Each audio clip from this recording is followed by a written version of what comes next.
Hi, నమస్తే అండి. నేను మీ లక్ష్మీ చౌదరిని. వెల్కమ్ టు మిస్టీ మధురిమలు Telugu audio stories. Manasa Smarami part 134తో మీ ముందుకు వచ్చేసాను. కథలోకి వెళ్లే ముందు లైక్స్, హైప్స్ ఇవ్వడం మర్చిపోకండి యార్. ఎంతమంది చదువుతున్నారు కానీ అస్సలు ఇవ్వడం లేదు. ఇక కథలోకి వెళ్దాం. ప్రభాకర్కి శిక్ష పడడంతో చాలా సంతోషంగా ఉంది బాబు. ఆ రోజు కల్లారా చూశాను. అలాంటి మనుషులు బయట ఉంటే ఎంత ప్రమాదమో అని ఎప్పుడు అనుకునేవాడిని. ఇన్నాళ్ళకి వాళ్ళకి శిక్ష పడింది అని అంటారు శంకర్ గారు. అవనిని, శంకర్ గారిని రాజారాం గారి ఇంటి దగ్గర వదిలి అభి వెళ్ళిపోతాడు. అక్కడ మధ్యాహ్నం వరకు ఉండి అక్కడే భోజనాలు చేసి ఇంటికి వచ్చేస్తారు అవని వాళ్ళు. ఆ సాయంత్రం కుమార్ గారు వాళ్ళు అవని ఇంట్లోనే తనని పెళ్లి కూతురుగా చేస్తారు. అలసిపోయిన అవని ఇంక నా వల్ల కాదు అంటూ నీరసంగా సోఫాలో కూలబడుతుంది. అలా అంటే ఎలా? రేపే అసలైన ఘట్టాలన్నీ మొదలవుతాయి అయితే అని అవనిని తన ఒడిలో పడుకోబెట్టుకొని అంటారు అను గారు. ఇక్కడ అభి పార్వతి గారికి ఆపరేషన్ చేసే డాక్టర్ ఇండియా రావడంతో రిపోర్ట్స్ అన్నీ పట్టుకొని ఆయన దగ్గరికి వెళ్ళి వివరం కనుక్కుంటాడు. ఆయన లేటెస్ట్ రిపోర్ట్స్ మొత్తం చూసి నో ప్రాబ్లం అభిరామ్ గారు, ఒక 10 రోజుల వరకు ఎటువంటి ఇబ్బంది లేదు. ఈలోపు మీకు ఏ రోజు వీలవుతుందో ఆ రోజు పెట్టేసుకుందాం సర్జరీ అని చెబుతారు. నాకు వీలని కాదులేండి, మనకు ఆ రోజుకి హార్ట్ దొరకాలి కదా. దానికేం ఇబ్బంది లేదు అభిరామ్ గారు. ఆల్రెడీ ఆవిడికి సూట్ అయ్యే హార్ట్ రెడీగానే ఉంటుందిలేండి. మనం ఎప్పుడంటే అప్పుడు వస్తుంది అని అంటారు డాక్టర్. ఓకే డాక్టర్, రేపు నా మ్యారేజ్, తప్పకుండా రావాలి మీరు అని వెన్యూ అన్నీ చెప్పి అక్కడి నుంచి బయటకు వచ్చేస్తాడు అభి. ముంబై జైల్లో ఉన్న ముఖేష్ దగ్గరికి అతను మనిషి ఒకడు కలవడానికి వస్తాడు. ఏంట్రా, నన్ను కలవడానికి ఇప్పుడొచ్చావు? నాకు బెయిల్ వచ్చే ఏర్పాట్లు ఏం చేయడం లేదా మీరు అని అడుగుతాడు ముఖేష్. ఆ ఏసీపీ నీకు బెయిల్ కూడా రాకుండా చేశాడన్నా. నిన్న మన డెన్కి ఒక అతను వచ్చాడు, నిన్ను కలవాలంటున్నాడు. నీకు ఇష్టం లేకుండా కలవడం కరెక్ట్ కాదని చెప్పి మీ అభిప్రాయం కనుక్కోవడానికి వచ్చాను. మీరు కలుస్తానంటే అతను కలిసే ఏర్పాట్లు చేస్తాను. ఎవడు వాడు? నన్నెందుకు కలవాలనుకుంటున్నాడు? నీకు తెలియని విషయాలు బయట చాలా జరిగాయన్నా. మీరు ఇలా జైల్లో ఉండడానికి కారణమైన అతనికి రేపు పెళ్ళంట. ఇంకో ముఖ్యమైన విషయం ఏంటంటే అతని మేనత్తని, మేనమామని కూడా ఇప్పుడు జైల్లో పెట్టించాడు అతను. ఏమంటున్నావురా? మేనత్తని, మేనమామని కూడా జైల్లో పెట్టించాడా? ఎందుకు? ఏం చేశారు వాళ్ళు అని అడుగుతాడు ముఖేష్. అమ్మా, ఏం తక్కువవాడు కాదులే బాస్. ఎప్పుడో 23 ఏళ్ల క్రితమే ఇద్దరిని చంపేసి యాక్సిడెంట్గా చిత్రీకరించి హ్యాపీగా ఇన్నాళ్ళు శిక్ష అనుభవించకుండా బయటున్నాడు. ఇప్పుడు ఆ విషయం బయటపడి స్వయంగా తనే దగ్గరుండి శిక్ష వేయించాడు. ఇవాళ అతనికి శిక్ష కూడా పడింది. అదొక్కటే కాదులే, అతను చేసింది అమ్మాయిలతో బిజినెస్ కూడా చేసేవాడంట. పైగా ఉగ్రవాదులకి నివాస స్థావరం ఇచ్చేవాడంట. ఇవన్నీ బయటపెట్టి అతనికి శిక్ష వేయించాడు. ఇప్పుడు నిన్ను కలవడానికి వచ్చింది అతనితో పాటు పార్ట్నర్షిప్ చేసే అతను. నన్ను కలవడానికి ఎందుకు వచ్చాడు? నాతో ఏం పని అతనికి అని అడుగుతాడు ముఖేష్. అభిరామ్ వల్ల అతని బిజినెస్ మొత్తం పోయింది కదా. మీరు వాళ్ళకి శత్రువులే, ఇప్పుడు వాళ్ళు శత్రువులే కదా. ఏదైనా ప్లాన్ చేద్దాం అనుకుంటున్నాడేమో. నీకు కూడా అతని మీద పగ తీర్చుకోవాలని ఉంది కదా. నువ్వైతే బయటికి రాలేవు కదా అన్నా. ఇప్పుడు బయట ఉన్న వాళ్ళతోటే పని చేయించుకోవడం బెస్ట్ కదా అని అంటాడు అతను. ఆ నవీన్ గారిని నమ్మి వచ్చి ఇక్కడ పడ్డాను. ఇప్పుడు ఇతన్ని నమ్మితే ఎక్కడ పడతానో తెలీదు. అలా అని చేతులు ముడుచుకొని కూర్చోవాలి అనిపించడం లేదు. నేను జైల్లో ఉండి నరకం అనుభవిస్తుంటే వాడు మాత్రం పెళ్లి చేసుకొని ఎంజాయ్ చేస్తూ ఉంటే నేను మాత్రం ఎలా చూస్తూ ఉండగలను? సమయం దొరికినప్పుడు వాడిని దెబ్బ కొట్టాల్సిందే. కానీ ఎవరిని నమ్మాలో అర్థం కావడం లేదు. నేను ఇప్పుడల్లా బయటకు వచ్చే అవకాశం కనిపించడం లేదు. ఒకవేళ తప్పించుకుందామన్నా షూట్ ఎట్ సైట్ ఆర్డర్స్ ఇచ్చేశారు కదా. అసలే ఆ ఏసీపీ నన్ను ఎన్కౌంటర్ చేద్దామని ఎదురు చూస్తున్నాడు. ఇప్పుడు నేను ఎలాంటి రిస్క్ చేయలేను అంటాడు ముఖేష్. నువ్వు జైల్లో ఉంటావు కదా అన్న, ఇంక నీ మీద ఎందుకు అనుమానం వస్తుంది? ఆ వచ్చిన అతని ద్వారా మన పని అవుతుందేమో చూద్దాం. ఇప్పుడు ఆ ఏసీపీ కూడా ఊర్లో లేడు. ఇలాంటి టైంలోనే నువ్వు అతన్ని కలిస్తే మంచిది. ఇక్కడ పోలీసుల్ని నేను మేనేజ్ చేశానులే. ఈ విషయం ఏసీపీకి తెలియకుండా వాళ్ళే చూసుకుంటారు.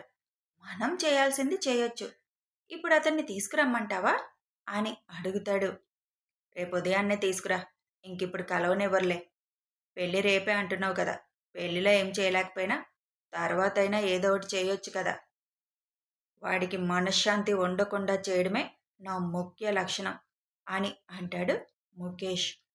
ఓకే అన్నా, రేపు ఉదయాన్నే అతన్ని తీసుకొని వస్తాను. పెళ్ళి రేపు రాత్రికి కాబట్టి ఏదైనా అవకాశం ఉంటే ఆలోచిద్దాం అని చెప్పి అక్కడి నుంచి వెళ్ళిపోతాడు అతను. అభిరామ్, నీ మీద పగ తీర్చుకోవడానికి ఏ చిన్న అవకాశాన్ని నేను వదలను. పెళ్లి చేసుకుంటున్నావా చేసుకో. ఎంజాయ్ చేయి బాగా. ఎక్కువ రోజులు ఎంజాయ్ చేయలేవులే. నువ్వు కుమిలి కుమిలి ఏడ్చేలా చేస్తాను అని నవ్వుకుంటాడు ముఖేష్. కోమలి తాతయ్య తనని పిలిచి, మీ నాన్నకి యావజ్జీవ కఠిన కారాగార శిక్ష, మీ అమ్మకి 10 ఏళ్ళు శిక్ష పడింది. ఇద్దరూ బతికొండగా బయటకు వస్తారని నమ్మకం లేదు. ఇంక నువ్వు మేం చెప్పినట్టు వినాల్సిందే.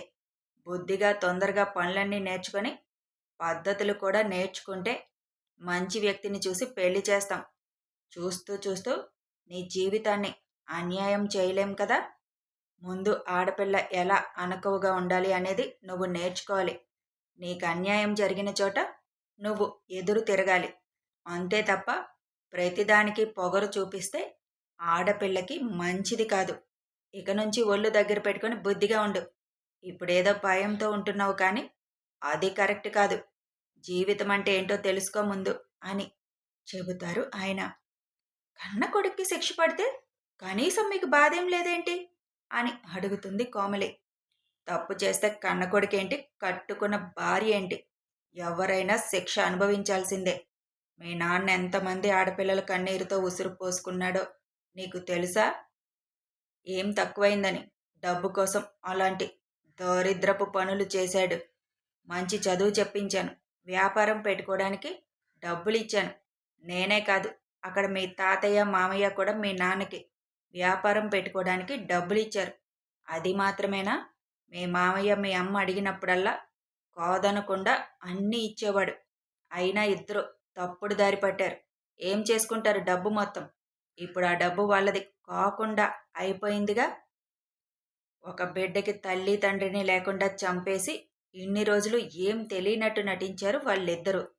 ఎప్పుడైతే ఒకరి ప్రాణాలు తీశాడు, ఆడపిల్లల జీవితాలు అన్యాయం చేశాడు అని తెలిసిందో ఆ క్షణమే నా దృష్టిలో వాడు చచ్చాడు. ఇప్పుడు శిక్ష పడితే నాకేంటి, ఏమైతే నాకేంటి? రేపొద్దున వాడు చచ్చినా కూడా ఇక్కడికి తీసుకొచ్చేది లేదు.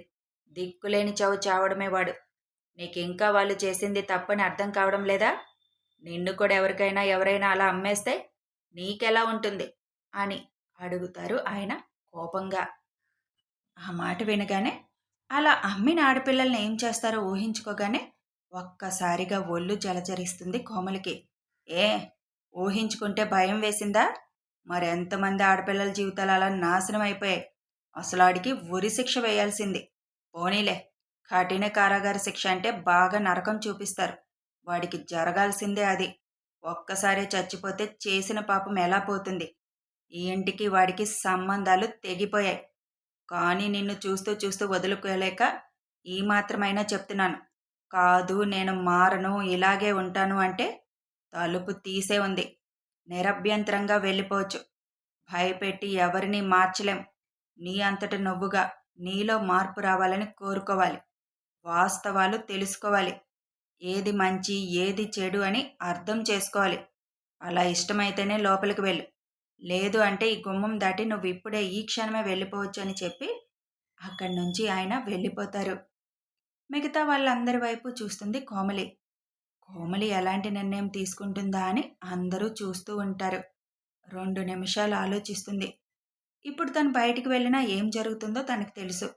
అందుకే ఆలోచించి లోపలికి అడుగు వేస్తుంది కోమలి. వెంటనే వాళ్ళ నాయనమ్మ పిన్ని కోమలి దగ్గరికి వెళ్ళి, మంచి నిర్ణయం తీసుకున్నావు తల్లి. నువ్వింకా నీ మొండితనం తీసివేసే. రేపు నీ చెల్లి వస్తుంది. తనని చూడు, తను ఎలా ఉంటుందో. అలా ఉండడం అలవాటు చేసుకో. మీ అమ్మమ్మ వాళ్ళు కూడా నిన్నేమీ వదిలేయలేదు. రోజూ ఫోన్ చేసి ఆవిడ నీ గురించి కనుక్కుంటూనే ఉన్నారు. నువ్వు మారావంటే మొదట వాళ్ళే సంతోషిస్తారు. నీకు మంచి అబ్బాయిని చూసి పెళ్లి చేస్తారు. మేం చేస్తే ఏ పల్లెటూరులో ఇచ్చి చేస్తామని నువ్వు భయపడతావు. అందుకే వాళ్ళకే నీ పెళ్లి బాధ్యత అప్పు చెబుతాం. దానికి ఇంకా టైం ఉందిలే. నువ్వు ముందు పూర్తిగా మారాలని చెప్పి వెళ్ళు. వెళ్ళి తిను పో. రేపు మీ బావ పెళ్ళి. మమ్మల్ని రమ్మని పిలిచారు. కానీ మేం నీకోసం ఆలోచించి వెళ్ళలేదు తెలుసా? ఆ అబ్బాయి మీద ఏదో కోపంతో కాదు. నీలాంటి అమ్మాయిని ఏ అబ్బాయి చేసుకోవడానికి ఇష్టపడరు. కానీ మేం వెళ్తే నువ్వు బాధపడతావని పెళ్ళికి వెళ్ళడం ఆగిపోయాం. కాబట్టి మనుషుల్ని అర్థం చేసుకోవడం నేర్చుకో అని చెబుతారు కోమలి నాయనమ్మ. ఆవిడ చెప్పింది మొత్తం విని లోపలికి వెళ్ళిపోతుంది కోమలి. ఈ పిల్లలో మార్పు ఏమైనా వస్తుందంటావా అని అడుగుతారు కోమలి బాబాయ్ తన భార్య లక్ష్మిని. రాక ఎక్కడికి పోతుంది? ఇప్పటికే చాలా వరకు ఆలోచించడం మొదలుపెట్టింది. ఇలాగే ఒక 6 నెలలు పనులన్నీ చేస్తూ ఉంటే తనకి తెలుస్తుంది లైఫ్ ఎలా ఉంటుంది అనేది అని అంటారు లక్ష్మి. ఏం తెలుస్తుందో, ఈ పిల్లని చూసి నా కూతురు ఈ పిల్లలాగా మారకుండా ఉంటే చాలు అని అంటారు ఆయన.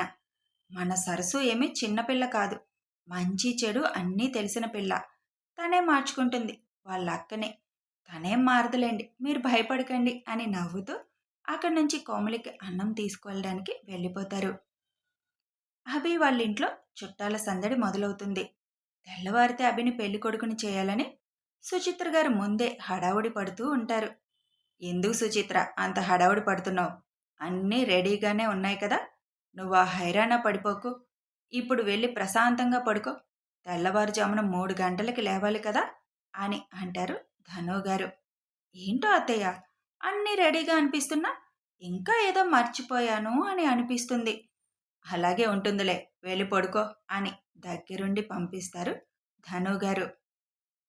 ఉదయాన్నే తెల్లవారుజామున అక్కడ అవని వాళ్ళ ఇంట్లో, ఇక్కడ అభి వాళ్ళ ఇంట్లో సందడి మొదలైపోతుంది. సన్నాయి మేళంతో మామిడి తోరణాలు కట్టేస్తారు ఇళ్ళకి. ఇక్కడ అభిని, అక్కడ అవనిని, పెళ్లి కొడుకుని పెళ్లి కూతుర్ని చేసేయడం జరిగిపోతుంది. ఇద్దరు వీడియో కాల్లో ఒకరిని ఒకరు చూసుకొని ఆనందపడతారు.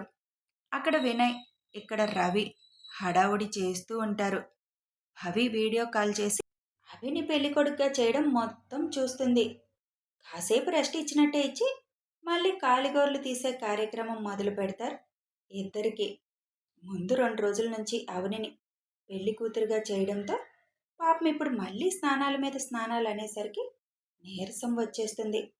కాలిగోర్లు తీయడం అయిపోగానే ఇంక ఈ ఒక్కసారేనమ్మా, మళ్ళీ సాయంత్రం మండపం దగ్గరికి వెళ్ళేటప్పుడు చేద్దు గాని, ఇప్పుడు స్నానం చేసి తినేసి పడుకుండి పోదు గాని, ఫుల్ రెస్ట్ తీసుకుందు అని బొజ్జగించి స్నానానికి పంపిస్తారు అవనిని. అక్కడ అభికి కార్యక్రమాలన్నీ ఇష్టం లేకపోయినా సుచిత్ర గారి కోసం తప్పక తల వంచి పెళ్ళంటే ఇవన్నీ జరగాల్సిందే అని అనుకొని అవనిని తలుచుకుంటూ అన్ని కార్యక్రమాలు సంతోషంగా పూర్తి చేస్తాడు. అప్పటి వరకు లైన్లో ఉన్న భవిత, ఇంక పడుకో బంగారం, పెళ్ళి ఎలాగో మీకు డే టైం కాబట్టి హ్యాపీగా చూడొచ్చు. ఇప్పుడు పడుకుంటేనే అప్పుడు చూడగలవు. ఇప్పుడు నేను కూడా ఇంక పడుకుంటాను, రెస్ట్ మోడ్లోకి వెళ్ళిపోతాను.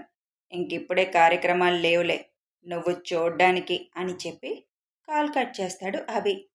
ముఖేష్ని కలవడానికి ఉదయాన్నే 7 గంటలకే ముఖేష్ని కలవాలన్న అతన్ని తీసుకొని ముఖేష్ మనిషి జైలుకి వెళ్తాడు. కథ కొనసాగుతుంది. మరి ముఖేష్ ఏం చేయబోతున్నాడు? ఇక అవని వెడ్స్ అభిరామ్ పెళ్లి సందడి మొదలైపోయింది. అందరూ ఆహ్వానితులే. వీడియో నచ్చితే ఒక లైక్ చేయండి, షేర్ చేయండి, కామెంట్స్ రూపంలో మీ అభిప్రాయాలు తెలపండి. సబ్స్క్రైబ్ చేసుకొని ఛానల్ని సపోర్ట్ చేయండి. Thanks for watching.